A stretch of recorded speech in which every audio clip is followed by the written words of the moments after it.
For years, the truth stayed hidden. The victims forgotten. The cases left cold, until science revealed what time could not. This is decades in the dark, where cold cases are brought back to light. Dallas, Texas, October 12, 1984. The city hums with Friday night energy, neon lights glowing, laughter spilling from bars, and the sound of tires on wet streets after a light rain. It's the height of the State Fair of Texas, and 20-year-old Angela Samota is out with friends, soaking in every moment. Born and raised in Amarillo, she had moved to Dallas to attend Southern Methodist University. Angela was the youngest of 5 siblings, the baby of the family, curious, confident, and full of life. Her father, Charles Chuck Samota, had passed away when she was still young. The loss brought her even closer to her mother, Betty, who was endlessly proud of her daughter's independence and drive. Her brothers and sisters said Angela was fearless from the start, the one who would climb the highest tree, talk to anyone, and chase every goal she set her mind to. She was studying computer science, a bold, unusual choice for a woman in 1984. She wanted to break barriers, to prove she could thrive in a field dominated by men. Friends said she dreamed of building systems and software when computers still felt like science fiction. At 5'4", with light brown hair, hazel eyes, and a bright, magnetic smile, she stood out in any crowd, not just for her looks, but for her warmth and determination. That night, after spending the day at the fair, Angela and 2 friends, Russell Buchanan, a 23-year-old architecture student, and Anita Kadala, another SMU student, decided to stop at a Dallas nightclub for a few drinks. They danced, laughed, and enjoyed the night before calling it quits after midnight. Angela offered to drive both friends home, dropping Anita off first, then Russell. Before heading to her own condo, she made one last stop, a short visit to her boyfriend Ben McCall, just to say goodnight. Then, sometime around 1:45 a.m., Ben's phone rang. It was Angela. Her voice was calm, but something in her tone made him uneasy. She told him a man had come by her condo, said he needed to use the phone in the bathroom. She promised to call him right back. But the next call never came. When Ben couldn't reach her again, he drove to her apartment. The lights were off, the door locked, her car parked outside. He knocked, but no one answered. At 2:17 a.m., he called police. When officers arrived, what they found behind that locked door would stay with them for the rest of their careers.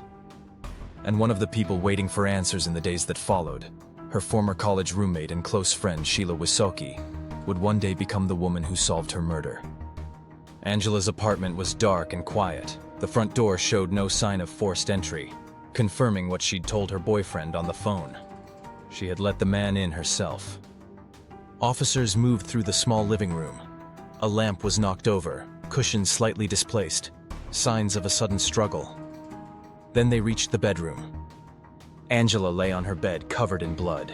She'd been sexually assaulted and stabbed multiple times, primarily in the chest.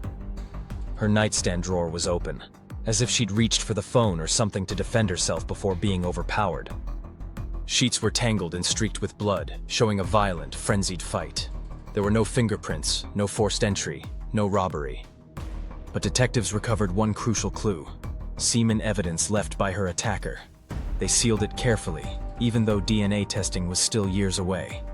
That single decision would one day solve the case. Detectives first looked at Ben McCall, the boyfriend who had called police. His story checked out, his timeline matched, and he was distraught. Attention then shifted to Russell Buchanan, the 23-year-old architecture student who'd gone out with Angela that night. He was one of the last to see her alive and lived nearby. Investigators theorized she might have let him in later, trusting him as a friend. Russell cooperated fully. He gave a statement, allowed police to search his apartment, and even took a polygraph, which he passed. But detectives still weren't satisfied. They visited him repeatedly, questioned his friends, and even kept an eye on his apartment. The pressure became so intense that Russell temporarily left Dallas to stay with family, hoping the suspicion would fade. Meanwhile, the community wanted answers. A young college student murdered in her own home made headlines across Dallas, and police were desperate for a suspect. Forensics offered little help. In 1984, investigators could only test for blood type and confirm that semen was present. There was no DNA profiling, no way to link that evidence to any suspect. And so the case stalled. What no one knew then was that the real killer, Donald Andrew Bess, was already in the system. A violent offender on parole for rape at the time of Angela's murder, but without national DNA databases, his name never crossed their radar. Years would pass before science, and a friend's persistence, finally connected the dots. Angela's friend and former roommate, Sheila Wysocki, never forgot her. Sheila married, started a family, but Angela's murder haunted her. Then one night, she experienced what she later described as a spiritual encounter. A dream where Angela appeared, asking her to find justice. That moment changed everything. Sheila began calling the Dallas Police Department again and again, month after month, year after year. Most of her calls went unanswered, but she refused to give up. Finally, more than 20 years after the murder, her persistence paid off. A detective agreed to reopen the case and test the preserved evidence. By 2006, DNA technology had advanced enough to do what 1980s science couldn't. The semen evidence collected from Angela's body was tested, and it produced a full genetic profile. The result matched Donald Andrew Bess, a convicted rapist already serving a life sentence for another brutal sexual assault. Bess was 6'1", over 250 pounds, and had been on parole at the time of Angela's murder. He didn't confess, but he didn't need to.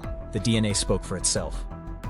In 2010, Donald Bess was tried for the rape and murder of Angela Samota. Prosecutors described how he likely followed her home, forced his way inside, and attacked her. The evidence was overwhelming. Bess had been living in Dallas County at the time, out on parole for a prior rape conviction. He was a known violent offender, but in 1984, there were no digital offender registries. Local police had no idea a paroled rapist was living just miles from Angela's apartment.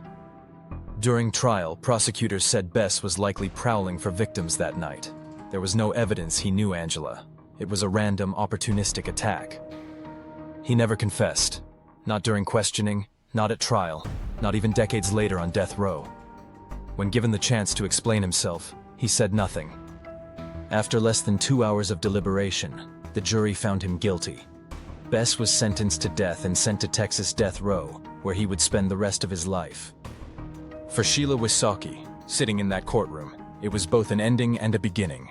She had fulfilled her promise to Angela and found her life's purpose. Bess never faced execution. On October 8, 2022, he died of natural causes at the Polunsky unit in Livingston, Texas. He was 73 years old. Angela Samota's story is one of tragedy and triumph. Because of a friend's unrelenting persistence, justice finally came. Sheila Wysocki went on to become a licensed private investigator, dedicating her life to helping others find the same answers she once fought for. Sheila turned her grief into purpose. For her, every case is personal, because every victim deserves someone who refuses to give up. And the DNA preserved from that horrific night in 1984, evidence that sat untouched for more than 2 decades, became Angela's voice from beyond the grave. It spoke for her, and it told the truth. This is Decades in the Dark, where science brings the past to light.